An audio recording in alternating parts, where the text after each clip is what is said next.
जगत में जो भी आते हैं अपने अपने कर्मों का फल सब ही पाते हैं।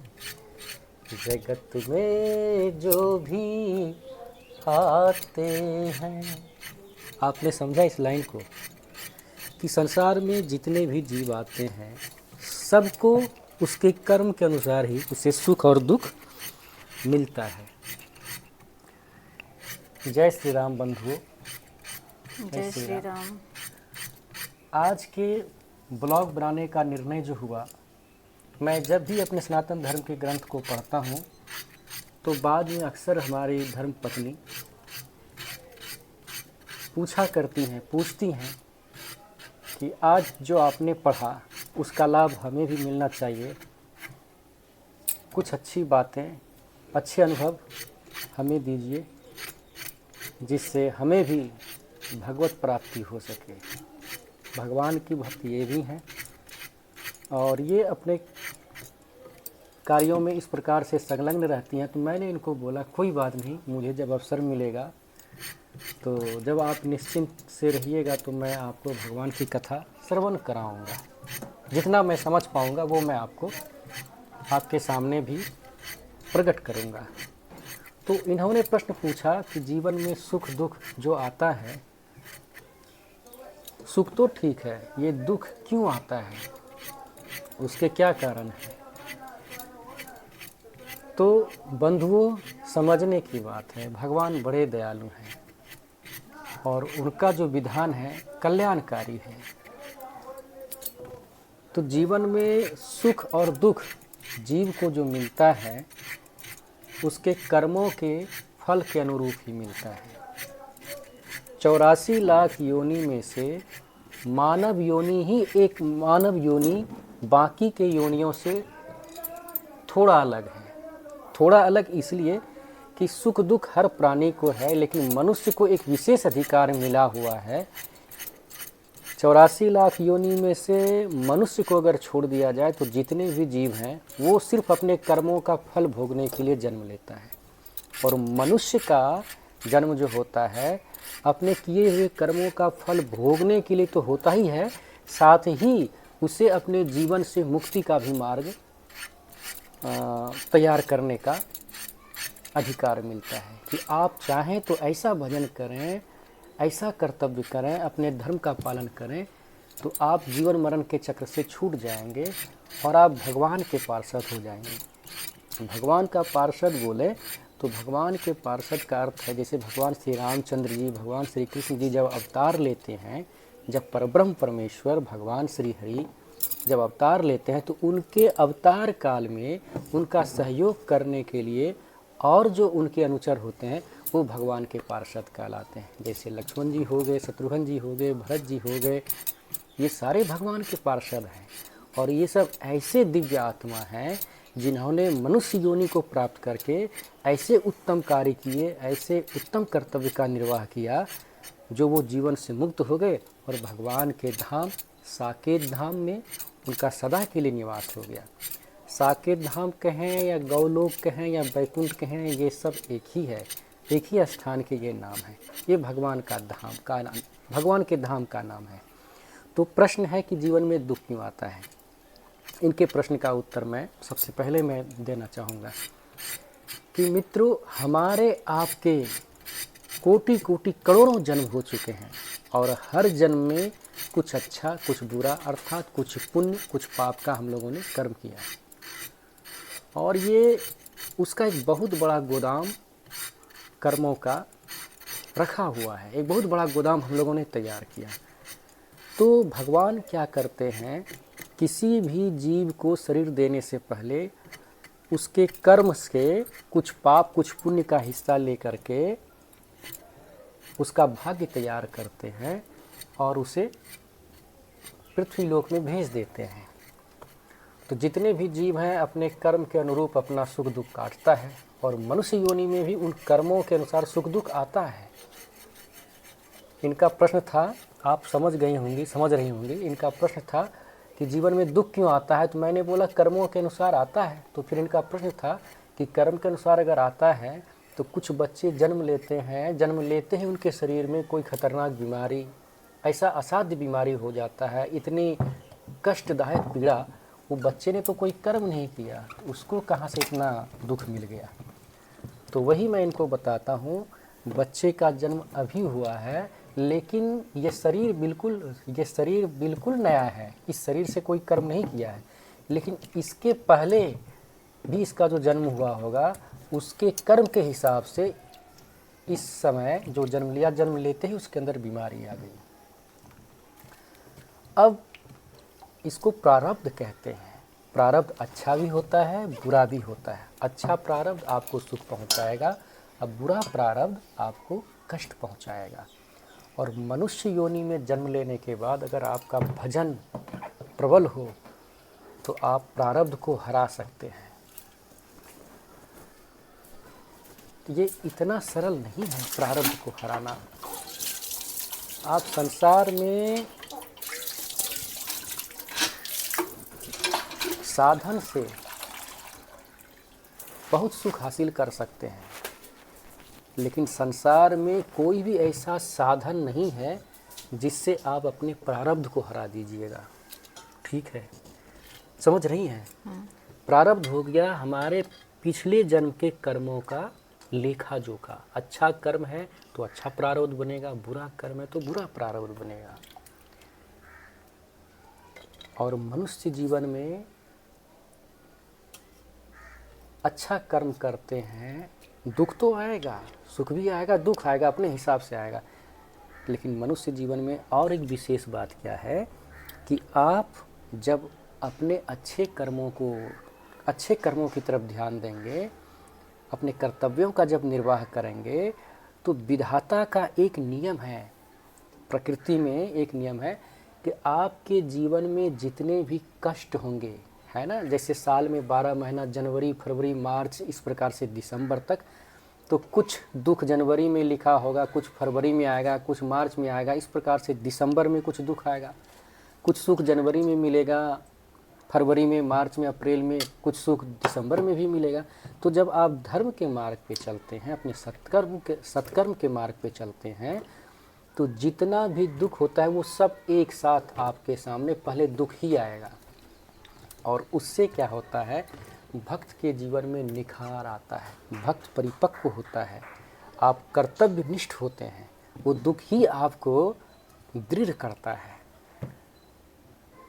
तो भगवान की यही लीला है कि जब आप, वो कष्ट तो आपको भोगना ही भोगना है, प्रारब्ध तो भोगना ही भोगना है, लेकिन जब धर्म के मार्ग पे चलिएगा, उस दुख को सहते हुए जब भजन कर लीजिएगा, अपने कर्तव्यों का निर्वाह कीजिएगा, तो आप निखर जाइएगा। घर के कामकाज में थोड़ा व्यस्त रहती हैं, तो थोड़ा इनका मैं वेट करता हूँ, क्योंकि बाद में मित्रों मुझे भी अपने काम के लिए बाहर जाना पड़ता है। मैं तो पेशे से एक प्राइवेट शिक्षक हूँ, बच्चों को ट्यूशन पढ़ाता हूँ, खेत खलिहान जाता हूँ, कृषि करता हूँ, बस यही मेरा कर्म है। तो वही चीज़ है। देखिएगा, समझने में दिक्कत होगा तो बोल दीजिएगा, लेकिन ये प्रश्न का उत्तर आपका है। और आप भी बताइएगा कि ये अब ब्लॉग आपको कैसा लगा। और पहली बार अगर यूट्यूब पे इस ब्लॉग को देख रहे हैं तो हरिभक्त दीपक को ज़रूर सब्सक्राइब कर लीजिएगा और अपने प्रियजनों को ये मैसेज ज़रूर भेजिएगा। और निवेदन करता हूँ, अपने सनातन धर्म के ग्रंथों को विशुद्ध हिंदी में, वैसी भाषा में जिसको आप समझ सकें, ज़रूर पढ़िएगा। फिर देखिए जीवन में क्या परिवर्तन आता है। ठीक इसी प्रकार जब हम बुरा आचरण करते हैं, धर्म विरुद्ध आचरण करते हैं, तो हमारे जीवन में जितने सुख हैं वो सबसे पहले आता है। उससे क्या होता है कि हमारा सुख का समय सब कट जाता है। उसके बाद इस जन्म का बुरा कर्म और पहले का बुरा प्रारब्ध, ये दोनों जब मिलता है, उस इंसान को धरती पे पूरे त्रिभुवन में बचाने वाला कोई नहीं है। और एक बात मैं मित्रों आपके साथ ये क्लियर करना चाहता हूँ, आप कितनों भी पूजा पाठ या भगवान का भजन कीर्तन कर लीजिए, और भजन करने के बाद अगर आप गलत आचरण करते हैं तो भजन अपराध हो जाता है, फिर वो आपको कष्ट देगा, फिर आप तकलीफ़ में जाएंगे।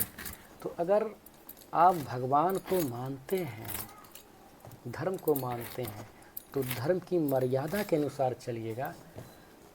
तो आपकी अगर 100 वर्ष की ज़िंदगी है तो 100 वर्ष के पहले आपकी अकाल मृत्यु हो नहीं सकती। अगर आप धर्म का आचरण छोड़ दीजिएगा तो आपकी 100 वर्ष उम्र है तो आपकी अकाल मृत्यु का योग बन सकता है।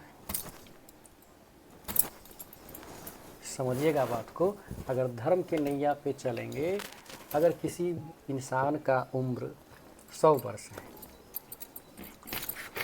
और वो भगवान का भक्त है तो 100 वर्ष तक वो भगवान के सिद्धांत का पालन करेगा, और जितने भी भगवान के सिद्धांत का विरोध करने वाले पक्ष के लोग हैं, जब उसको वो कष्ट देगा तो उस समय भगवान उसकी रक्षा करेंगे। कष्ट तो जीवन में आएगा, और कष्ट आने के साथ ही भक्त का प्रचार प्रसार प्रभाव भी बढ़ेगा, और उसकी रक्षा भगवान स्वयं करते हैं। क्योंकि भगवान का ये वचन है, मैं अपने भक्तों को अपने प्राणों से बढ़ के मानता हूँ। ये भगवान श्री कृष्ण, भगवान श्री रामचंद्र जी, भगवान के अवतार में ऐसा बात कहा गया है। आप पढ़िए श्री रामचरितमानस को, पढ़िए भागवत महापुराण को, पढ़िए विनय पत्रिका को, इसमें ये चीज़ लिखा हुआ है। और यदि किसी व्यक्ति का उम्र 100 वर्ष विधाता ने निर्धारित किया और वो पाप का आचरण करता है, तो अब उसके साथ देखिए क्या होगा। तो उसके बुरे आचरण से क्या होगा, उसके जीवन में जितने भी सुख हैं वो सबसे पहले आ जाएगा। सुख का समय समाप्त, उसके बाद दुख का समय स्टार्ट होगा। और ये पहले का बुरा प्रारब्ध और अभी का जो तत्काल खेती हुआ है बुरे कर्मों का, वो दोनों मिलकर के उसकी अकाल मृत्यु का योग बना देता है। और विधाता का 100 वर्ष जो उम्र दिया गया है, वो 100 वर्ष भी नहीं जीता, वो 10, 20 या 50, कोई 40, कोई 35, कोई 25 साल में मारा जाता है। और कितना भी उसके लिए आप श्राद्ध कर लीजिए, पिंडदान कर लीजिए, कुछ भी कर लीजिए, तो भाई गोकर्ण जैसे महात्मा का मिलना मुश्किल है जो उसका उद्धार कर दे। बात को समझिएगा। इसलिए जीवन में अच्छे कर्मों पे ध्यान दीजिए, और अपने परिवार में पैसे से केवल आप सुख शांति नहीं ला सकते। अपने ग्रंथ के सार को जब आप समझ जाते हैं, कभी कभी बहकावे में आ करके हम बिना पढ़े ही अपने ग्रंथ के ऊपर उंगली उठाते हैं, तो वहाँ भी एक अपराध बनता है। पहले आप पढ़ लीजिए, अगर उसमें कोई बुरा मैसेज आता है तो फिर आप बोलिएगा तो ज़्यादा बेहतर होगा। आज तक तो कोई नहीं बोल रहा है। पढ़ा जो आदमी पढ़ रहा है वो तो बेचारा गुणगान करने पे लगा हुआ है, वो तो अंतरात्मा से गदगद हो रहा है। और जो नहीं पढ़ने वाला है वो धर्म का विरोध कर रहा है। तो विरोध तो वही करेगा जो बहकावे में जाएगा। अच्छी बातों का विरोध कदापि मत कीजिए। और समाज में कोई भी सक्सेस आदमी, मेहनतशील आदमी है तो उसके ऊपर उंगली मत उठाइए। क्योंकि अगर आपने किसी सफल व्यक्ति को प्रताड़ित किया और उसके ऊपर उंगली उठाया, तो वो उंगली आप उस व्यक्ति के ऊपर नहीं उठाते हैं, वो उस सफलता के ऊपर उठाते हैं। तो आपके जीवन में सफलता नहीं मिलेगी बंधु। आप कितनों परिश्रम कर लीजिए तो आप सफल नहीं हो सकते। क्यों नहीं हो सकते? तो रीज़न आपको पता चल गया होगा। तो अब मुझे दीजिए इजाज़त। जाते जाते पुनः आपसे कहूँगा कि अगर पहली बार इस ब्लॉग को देख रहे हैं तो आप भी बता दीजिए। अगर कोई पहली बार इस ब्लॉग को देख रहे हैं तो वो क्या करेंगे इस ब्लॉग को? सब्सक्राइब कीजिए। बंधु हरि भक्त दीपक को सब्सक्राइब कर लीजिएगा, और अपने परिवार, मित्र, रिश्तेदारों में इसे क्या कीजिएगा, बताइए क्या करेंगे? शेयर कर देंगे। बहुत भोली हैं, ऐसे बोलती बाद में बहुत अच्छा है ना। लेकिन बस कैमरा क्या, फ़ोन से वीडियो बना रहा हूँ। उस समय ये बोलते हैं कभी कभी, क्या बोले हमको पता नहीं चल रहा है, आप ही बोलते हैं वही ठीक है। समझ। और मित्रों, घर को स्वर्ग बनाने के लिए 6 महीने आप अपने कर्तव्य पे ध्यान दीजिए, तो आपके घर में सुख शांति का वास हो जाएगा। और एक ही ब्लॉग में कितना चीज़ मैं बता सकता हूँ, कितना चीज़ मैं बोल सकता हूँ, और माता पिता के प्रति हमारा क्या कर्तव्य है वो भी हमारे चैनल पे आके वो वीडियो आप देखिए। तो मैंने अपने अनुभव को उसमें शेयर किया है। शायद आपके जीवन में इस वीडियो के ही माध्यम से ही सुख शांति का वास हो जाए, तो मेरा वीडियो बनाना, ये ब्लॉग बनाना सार्थक हो जाएगा। तो अपने कर्तव्यों का ध्यान रखिए, अपने घर परिवार संसार पे ध्यान दीजिए और गलत रास्ते को छोड़ करके अच्छे रास्ते का चयन कीजिए। तो मिलते हैं अगले ब्लॉग में, तब तक के लिए जय श्री राम। रहे न संकट रहे न भय, सदा रहे निर्भय, नाम हरि का लीजिए, चरण कमल पर ध्यान दीजिए।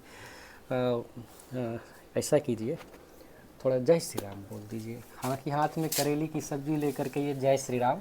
जय श्री राम। ये करेला भी मीठा लगेगा। आप ऐसा खाना बनाइए, जल जाए, खराब हो जाए, भगवान का प्रसाद समझ के उसको खाएंगे। क्योंकि आज अगर प्रारब्ध मेरा बुरा होगा तो ये सब्जी जल भी सकता है, तो भगवान का फिर भी आशीर्वाद है, प्रसाद है। तो अपना ख्याल रखिएगा। जय श्री राम। जय श्री राम।